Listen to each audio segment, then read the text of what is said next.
बिस्मिल्लाहिर्रहमानिर्रहीम। अस्सलामु अलैकुम नाज़रीन गिरामी, आज की इस वीडियो में हम उस मकाम मुक़द्दस के बारे में बताने जा रहे हैं जहां आने की ख्वाहिश हमारे नबी मुकर्रम सल्लल्लाहु अलैहि वसल्लम ने की थी। आपने अपने सहाबा कराम से फरमाया था कि मैं अगर आपको एक ऐसी जगह पर ले जाऊं जहां हज़रत मूसा अलैहिस्सलाम की कब्र मुबारका है, यही वो जगह है जहां हुक्म उदूली की वजह से बनी इसराइल पर 40 साल आने की पाबंदी लगा दी गई। तो हज़रत मूसा अलैहिस्सलाम ने ये दुआ की थी कि मुझे मकाम दिखा दें। ये वो मकाम है जहां से फ़लस्तीन और बैतुल मक़दस बिल्कुल वाज़े नज़र आते हैं। आज की वीडियो में हम आपको वो मकाम भी दिखाएंगे। वीडियो जो आप लाठी देख रहे हैं, ये हज़रत मूसा अलैहिस्सलाम के असा की निशानी के तौर पर बनाई गई है और इसके ऊपर सांप भी लिपटे हुए हैं। ये हज़रत मूसा अलैहिस्सलाम से मंसूब वाक़े की तरफ इशारा है। ये जगह, ये मकाम जबलुन निबूव कहलाता है। नाज़रीन गिरामी, ये जगह बहुत ज़्यादा अहमियत की हामिल है। बनी इसराइल को मिस्र से यहाँ तक लेकर आने वाला ये मकाम हज़रत मूसा अलैहिस्सलाम का आखिरी मकाम है। लेकिन अल्लाह अज़्ज़ व जल ने अपनी कौम को कहा, उर्दन में दाखिल हो जाओ और अपने पाँव पलट कर वापस मत आओ। तो बनी इसराइल कहने लगे, अर्ज़ फ़लस्तीन में ज़ालिम कौम है, तो हम उनकी मौजूदगी में दाखिल नहीं हो सकते। वो जब होंगे तो हम दाखिल होंगे। तो दो आदमी जो हज़रत मूसा अलैहिस्सलाम के साथ मौजूद थे कहने लगे, आप लोग दरवाज़े से दाखिल हो जाओ तो अल्लाह अज़्ज़ व जल आप लोगों को गालिब करने वाला है। आप अल्लाह अज़्ज़ व जल पर तवक्कुल करो। उस वक्त बनी इसराइल के लोग कहने लगे, ए नबी मूसा, तुम जाओ, हम नहीं जाने वाले।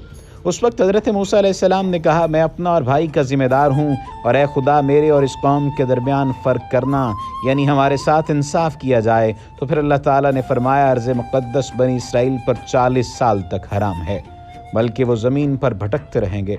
फ़िरौन के गर्क होने के बाद बनी इसराइल 40 साल तक इस मकाम के दूसरी तरफ जहाँ पहाड़ है वहाँ नहीं आ सके थे। उसके बाद यूशा अलैहिस्सलाम ने अर्ज़ मुक़द्दस को फ़तह किया था और 40 साल के दौरान ही हज़रत मूसा अलैहिस्सलाम का विसाल हुआ था। आइए हम आपको यहाँ के दीगर मुक़द्दस मकामात के बारे में भी बताते हैं। सबसे पहले आपको जो पहाड़ दिखाने जा रहे हैं, इसका कुरान और हदीस में भी ज़िक्र है। दोस्तों, हज़रत अबू हुरैरा रज़ी अल्लाह ताला अन्हु फरमाते हैं कि मौत के फ़रिश्ते को हज़रत मूसा अलैहिस्सलाम की तरफ इंसानी सूरत में भेजा गया। जब वो फ़रिश्ता आया तो मूसा अलैहिस्सलाम ने उसे थप्पड़ मार कर उसकी आँख फोड़ दी। वो अपने रब ताला के पास वापस गया और अर्ज़ किया, ए अल्लाह, तूने मुझे ऐसे बंदे की तरफ भेजा जो मरना नहीं चाहता। अल्लाह ताला ने उसकी आँख दुरुस्त फरमा दी और फरमाया, उनके पास दोबारा जाओ और उन्हें कहकर अपना हाथ किसी बैल की पुश्त पर रखें। उन्हें हर बाल के एवज़ उनके हाथ के नीचे आएगा 1 साल ज़िंदगी मिलेगी। इस सारी कार्रवाई के बाद मूसा अलैहिस्सलाम ने कहा, ए मेरे रब, फिर क्या होगा? फिर फरमाया, फिर मौत। उन्होंने कहा, फिर भी अभी ठीक है। लेकिन उन्होंने अल्लाह ताला से ये दुआ की कि मुझे मुक़द्दस सरज़मीन देखने की इजाज़त दे दें, जिसको देखने पर बनी इसराइल पर पाबंदी लगी हुई है। क़ससुल अंबिया में हज़रत सैयदना मूसा अलैहिस्सलाम के वसाल मुबारक के हवाले से एक रिवायत वहाब बिन मुंबा से भी नकल की गई है, जिसमें वो बयान करते हैं कि हज़रत सैयदना मूसा अलैहिस्सलाम फ़रिश्तों की एक जमात के पास से गुज़रे जो कब्र खोद रहे थे। इससे पहले ऐसी खूबसूरत पुररौनक और दिलकश कब्र आप अलैहिस्सलाम की नज़र से नहीं गुजरी थी। हज़रत सैयदना मूसा अलैहिस्सलाम ने पूछा, ए अल्लाह के फ़रिश्तों, ये कब्र किसके लिए खोद रहे हो? तो वो कहने लगे, अल्लाह ताला के एक नेक बंदे के लिए। अगर तू चाहता है कि वो बंदा तू है तो इस कब्र में दाखिल हो जा और लेट कर अपने रब की तरफ मुतवज्जे हो जा और आहिस्ता आहिस्ता सांस ले। हज़रत सैयदना मूसा अलैहिस्सलाम ने ऐसा ही किया और फ़ौरन आपका विसाल हो गया। यूं फ़रिश्तों ने आपकी नमाज जनाजा अदा करके आप अलैहिस्सलाम को दफन किया। तो दोस्तों, अल्लाह ताला ने इसी मकाम से हज़रत मूसा अलैहिस्सलाम को ये मकाम दिखाया था। यहाँ पर ही उनका वसाल हुआ था और अब उनकी याद में यहाँ एक लाठी और इसके सांप लिपटा हुआ है। ये निशानी है, ये वही लाठी नहीं है। हज़रत मूसा अलैहिस्सलाम की कब्र यहाँ है, मगर कहाँ है किसी को मालूम नहीं सिवाय हमारे नबी के। और फरमाया कि अगर मैं वहाँ होता तो तुम्हें रास्ते की एक जानिब सुर्ख रंग के टीले के नीचे उनकी कब्र दिखाता। तो आइए आपको वो मकाम दिखाते हैं। कफील अहमर से मुक़द्दस सरजमीन कैसे नज़र आती है, यहाँ से मस्जिद अल-अक्सा वाज़े नज़र आती है। बहिरा तिबरा जबल जैतून भी यहाँ से नज़र आ रहे हैं। यहाँ ऊंचाई से सब कुछ नज़र आता है। रेड सी और बैतुल कुदस सब यहाँ से वाज़े नज़र आते हैं। दोस्तों, यहाँ इस मकाम पर कलीसा भी है। नाज़रीन गिरामी, आपने शायद ये बात सुन रखी होगी कि तमाम पैगम्बरान की निस्बत कुरान में हज़रत मूसा अलैहिस्सलाम का वाक़या ज़्यादा आया है। 30 से ज़्यादा सूरतों में मूसा अलैहिस्सलाम और फ़िरौन और बनी इसराइल के वाक़े की तरफ 100 मरतबा से ज़्यादा इशारा हुआ है।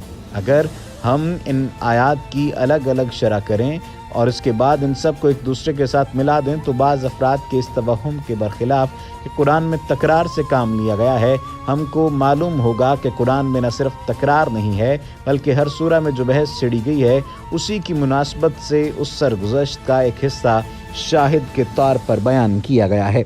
ज़िम्नन ये बात भी जहन में रखना चाहिए कि उस ज़माने में मुमलिकत मिस्र निस्बतन वसी मुमलिकत थी। वहाँ के रहने वालों का तमद्दुन भी हज़रत नूह अलैहिस्सलाम, हूद अलैहिस्सलाम और शुएब अलैहिस्सलाम की अक़वाम से ज़्यादा तरक्की याफ्ता था, लिहाजा हुकूमत फ़राना की मकामत भी ज़्यादा थी। इसी बिना पर हज़रत मूसा अलैहिस्सलाम की तहरीक और नहज़त भी इतनी अहमियत की हामिल हुई कि इसमें बहुत ज़्यादा इबरत अंगेज़ निकात पाए जाते हैं। बिनाबरी इस कुरान में हज़रत मूसा अलैहिस्सलाम की ज़िंदगी और बनी इसराइल के हालात के मुख्तलिफ़ पहलुओं पर रोशनी डाली गई है। कुली तौर पर हज़रत मूसा अलैहिस्सलाम की ज़िंदगी को 5 अदवार में तकसीम किया जा सकता है।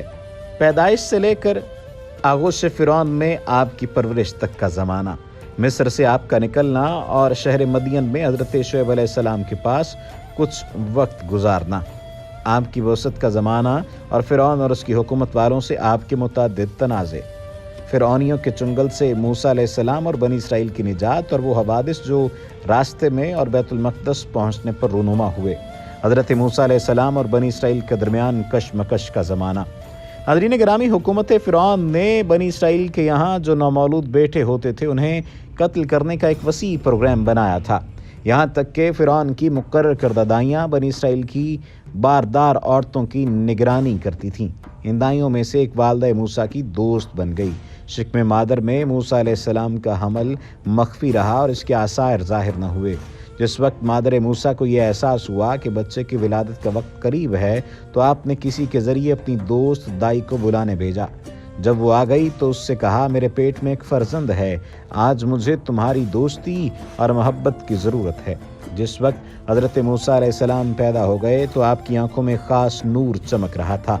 चुनाचे उसे देखकर वो दाया कांपने लगी और उसके दिल की गहराई में मोहब्बत की एक बिजली समा गई जिसने उसके दिल की तमाम फ़ज़ा को रोशन कर दिया। ये देखकर वो दाया मादर मूसा अलैहिस्सलाम से मुखातिब होकर बोली कि मेरा ये ख्याल था कि हुकूमत के दफ्तर में जाकर इस बच्चे के पैदा होने की खबर दूं ताकि जल्लाद आएं और इसे कत्ल कर दें और मैं अपना इनाम पालूं, मगर मैं क्या करूं कि मैं अपने दिल में इस नौज़ायदा बच्चे की शदीद मोहब्बत का एहसास करती हूं, यहाँ तक कि मैं ये नहीं चाहती कि इसका बाल बीबी का हो, इसकी अच्छी तरह हिफाजत करूं। मेरा ख्याल है कि आखिरकार यही हमारा दुश्मन होगा। नाज़रीन गिरामी, उम्मीद है आज की ये वीडियो आपको पसंद आई होगी। अगर आप दीगर वाक़यात और हालात जानना चाहते हैं तो कमेंट सेक्शन में हमें लाजमी बताइए। वमा अलैना इल्लल बलागुल मुबीन।